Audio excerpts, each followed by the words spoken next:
My dear friends, our passage comes from the Gospel according to St. Matthew, chapter 22, from verse 34 to 40.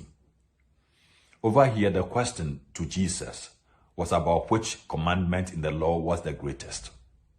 His response is that we love God with our whole being and we love our neighbor as ourselves.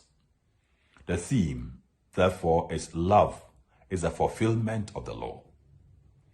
This theme is actually the statement of St. Paul from Romans chapter 13, verse 10. And it ties in beautifully with what St. Augustine says, and I quote, "Love God and do whatever you please," unquote. Love, therefore, is the required virtue. Once there is love, there is the fulfillment of the law. That is all the commandments. It is interesting to note that when the scholar of the law posed this question as to which commandment was the greatest, he was hoping that Jesus would single out one of them. The Pharisees, as we may know, will pride themselves with the keeping of all the commandments, which they had numbered to be 613 precepts. Now, someone may ask, why this number? For them, 365 of these precepts corresponded with the days in the year, while the rest of the 248 corresponded to the number of the parts of the human body. So then, keeping all the 613 precepts meant a holistic keeping of the law every day of the year with one's whole being. This must be very interesting. But for Jesus, love says it all. Once a person is able to love, there is no need to be troubled about which is the greatest. There is no need for any argument as to which is the greatest.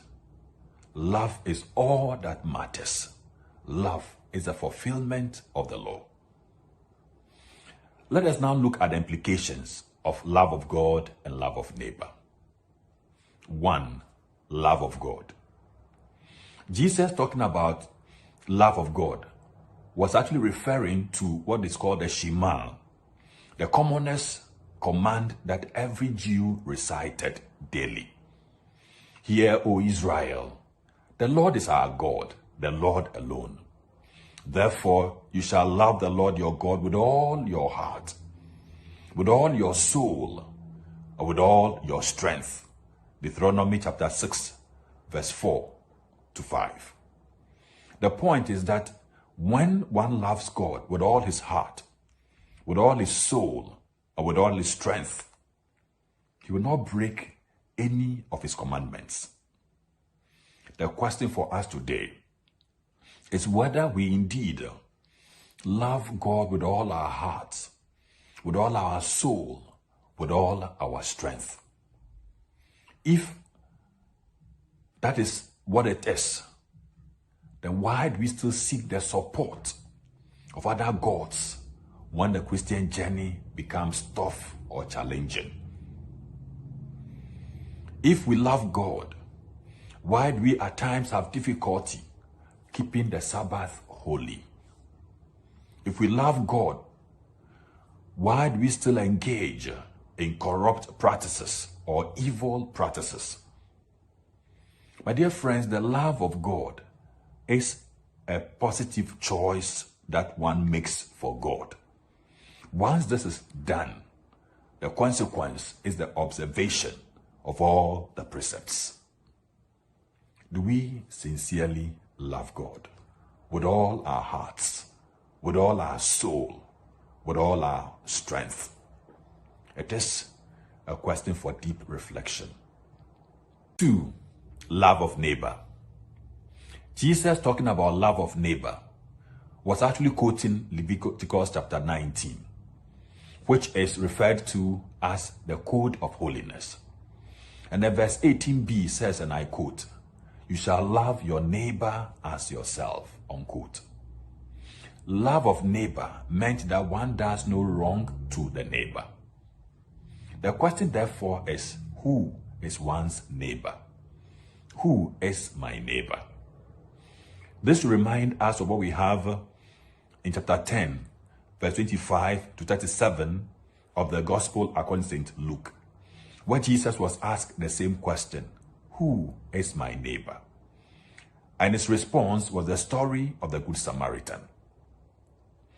A neighbor, therefore, is not only the person close to us. From the story of the Good Samaritan, a neighbor includes the stranger. This is the hard part. It is easy at times to love the people who are close to us. But then when it comes to strangers, it can be like an albatross around our neck. The neighbor includes the stranger. The neighbor includes the widow. The neighbor includes the orphan. Now, these are the most vulnerable people in the society. Why? Because the stranger has no rights because he's a foreigner. The widow too has no rights because she's without a husband. And this is better appreciated in a patriarchal society as we have in the Bible. The orphan too has no father, the breadwinner of the family. The point that Jesus is making is that our love must be extended also to those who have no one to fight for them. The question therefore is, if we love our neighbors as ourselves, why do we still discriminate against people who are outside of our circles? If we love our neighbors as ourselves, why do we maltreat the most vulnerable people under our roof? Like, for instance, the house help. Even at times, the food she eats is different from the food that is given to our children. Why must we fight the widow over property when she has lost the husband?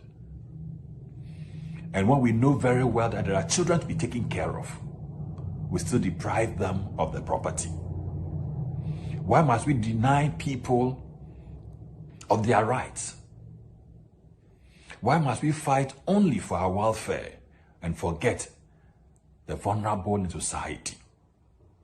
A man steals only 10 Ghana cedis and is jailed for 11 years.